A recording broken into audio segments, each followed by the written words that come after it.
നിയമാവർത്തനം അധ്യായം 29. മൊവാബിൽ വെച്ച് ഉടമ്പടി. ഹേറോബിൽ വെച്ച് ചെയ്ത ഉടമ്പടിക്ക് പുറമെ മൊവാബ് നാട്ടിൽ വെച്ച് ഇസ്രായേൽ ജനവുമായി ചെയ്യാൻ മോശയോട് കർത്താവ് കൽപ്പിച്ച ഉടമ്പടിയുടെ വാക്കുകളാണിവ.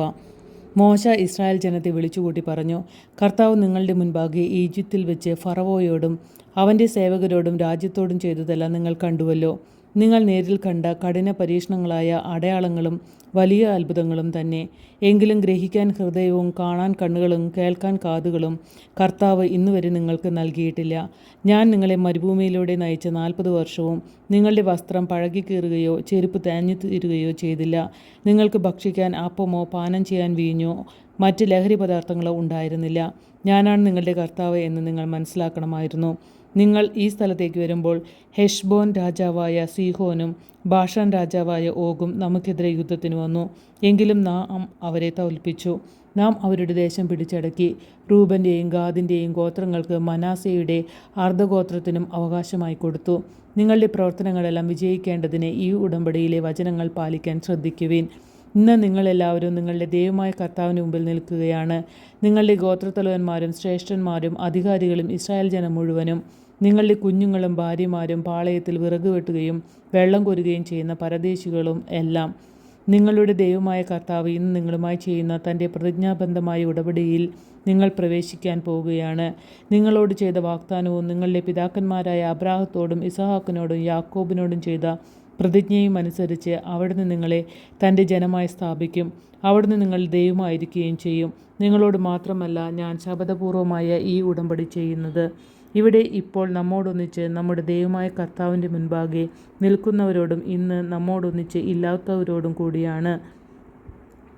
ഈജിപ്തിൽ നാം വസിച്ചിരുന്നതും ജനതകളുടെ ഇടയിൽ കൂടി നാം കടന്നു പോകുന്നതും എങ്ങനെയെന്ന് നിങ്ങൾക്കറിയാമല്ലോ. അവരുടെ മ്ലേച്ഛതകൾ, മരവും കല്ലും വെള്ളിയും പൊന്നും കൊണ്ടുള്ള വിഗ്രഹങ്ങൾ നിങ്ങൾ കണ്ടില്ലേ. അവരുടെ ദേവന്മാരെ സേവിക്കാനായി നമ്മുടെ ദൈവമായ കർത്താവിൽ നിന്ന് ഇന്ന് തൻ്റെ ഹൃദയത്തെ അകറ്റുന്ന പുരുഷനോ സ്ത്രീയോ കുടുംബമോ ഗോത്രമോ നിങ്ങളുടെ ഇടയിൽ ഉണ്ടായിരിക്കരുത്. കയ്പുള്ള വിഷഫലം കായ്ക്കുന്ന മരത്തിൻ്റെ വേര് നിങ്ങളുടെ ഇടയിൽ ഉണ്ടാകരുത്.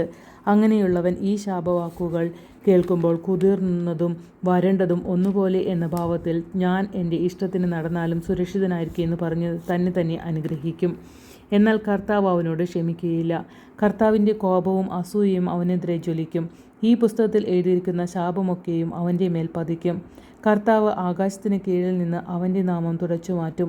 ഈ നിയമപുസ്തകത്തിൽ എഴുതിയിരിക്കുന്ന ഉടമ്പടിയുടെ ശാപങ്ങൾക്കനുസൃതമായി അവനെ നശിപ്പിക്കുന്നതിന് ഇസ്രായേൽ ഗോത്രങ്ങളിൽ നിന്ന് അവനെ മാറ്റി നിർത്തും. നിന്റെ ഭാവി തലമുറയും വിദൂരത്തു നിന്ന് വരുന്ന പരദേശികളും ഈ ദേശത്തെ മഹാമാരികളും കർത്താവ് ഇവിടെ വരുത്തിയ രോഗങ്ങളും കാണും. വിത്ത് വിതയ്ക്കുകയോ ഒന്നും വളരുകയോ പുല്ലുപോലും മുളയ്ക്കുകയോ ചെയ്യാത്ത വിധം ഗന്ധകവും ഉപ്പും കൊണ്ട് നാട് മുഴുവൻ കത്തിയെരിഞ്ഞിരിക്കും. കർത്താവ് തൻ്റെ രൂക്ഷമായ കോപത്താൽ നശിപ്പിച്ച സോദോം, ഗൊമോറ, അദ്മ, സെബോയിം എന്നീ പട്ടണങ്ങളുടെ വിനാശം പോലെയായിരിക്കും അത്. ഇത് കാണുന്ന ജനതകൾ ചോദിക്കും, എന്തുകൊണ്ടാണ് ഈ രാജ്യത്തോട് കർത്താവ് ഇപ്രകാരം പ്രവർത്തിച്ചത്? അവിടുത്തെ കോപം ഇത്രയധികം ജ്വലിക്കാൻ കാരണമെന്ത്? അപ്പോൾ ജനങ്ങൾ പറയും, അവരുടെ പിതാക്കന്മാരുടെ ദൈവമായ കർത്താവ് അവരെ ഈജിപ്തിൽ നിന്ന് കൊണ്ടുവന്നപ്പോൾ അവരോട് ചെയ്തിരുന്ന ഉടമ്പടി അവർ ഉപേക്ഷിച്ചു. അവർ അറിയുകയോ കർത്താവ് അവർക്ക് നൽകുകയോ ചെയ്തിട്ടില്ലാത്ത ദേവന്മാരെ അവർ സേവിക്കുകയും ചെയ്തു. അതിനാലാണ് ഈ പുസ്തകത്തിൽ എഴുതിയിരിക്കുന്ന എല്ലാ ശാപങ്ങളും ഈ ദേശത്തിന്മേൽ വർഷിക്കുമാറ് കർത്താവിൻ്റെ കോപം ജ്വലിച്ചത്. കർത്താവ് അത്യധികമായ ക്രോധത്തോടെ അവരെ അവരുടെ നാട്ടിൽ നിന്ന് കടപുഴക്കി മറ്റൊരു നാട്ടിലേക്ക് വലിച്ചെറിഞ്ഞു. ഇന്നും അവർ അവിടെയാണ്.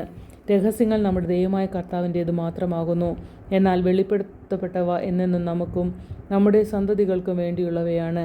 ഈ അനുശാസനങ്ങൾ നാം പാലിക്കേണ്ടതാണ്.